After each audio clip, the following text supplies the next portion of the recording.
Au marché de Maroua, cette mère de famille s'y rend désormais avec une certaine appréhension. Choisir sa viande, ses tomates ou ses condiments est devenu pour elle un véritable casse-tête. La viande qu'on payait avant à 1800 le kilo avec hausse a augmenté à 2000 francs le kilo. Face à la flambée des prix et en l'absence de revenus supplémentaires, deux solutions s'offrent à elle. Soit diminuer les quantités, soit répartir différemment son budget. Une situation de plus en plus intenable que Josiane espère voir changer après l'élection présidentielle.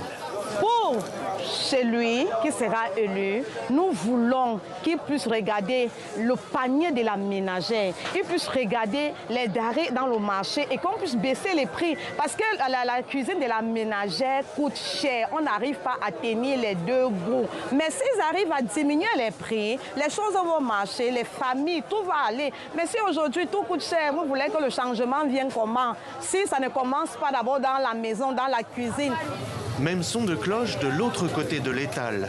Face à l'augmentation des coûts des denrées et du transport, ce jeune commerçant réajuste sans cesse ses prix à la hausse, à tel point qu'il a même renoncé à proposer certains produits, faute d'acheteurs.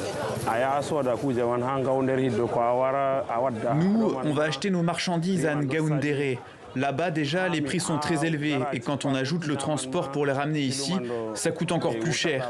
Du coup, quand on revend, c'est difficile de s'en sortir. Parfois, on récupère à peine ce qu'on a dépensé. Par exemple, le sac de choux qu'on vend ici entre 14 000 et 15 000 francs, là-bas, on l'achète à 25 000, parfois même 28 000 francs. Les prix sont trop hauts. Alors, face à l'inflation, que disent les programmes de celles et ceux qui briguent la mandature suprême? Pour l'heure, rien de concret. Un silence qui s'explique, selon ce chercheur, face aux facteurs exogènes qui perturbent l'économie camerounaise, les candidats ne prennent aucun risque.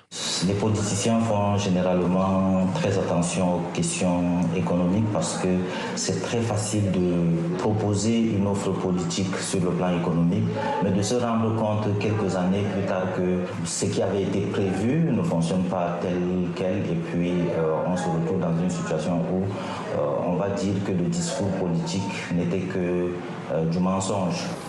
Après les records atteints en 2023, des mesures de stabilisation ont permis depuis un an de faire reculer l'inflation. Il n'en reste pas moins qu'à l'approche de la présidentielle, le coût de la vie demeure l'une des principales inquiétudes des Camerounais.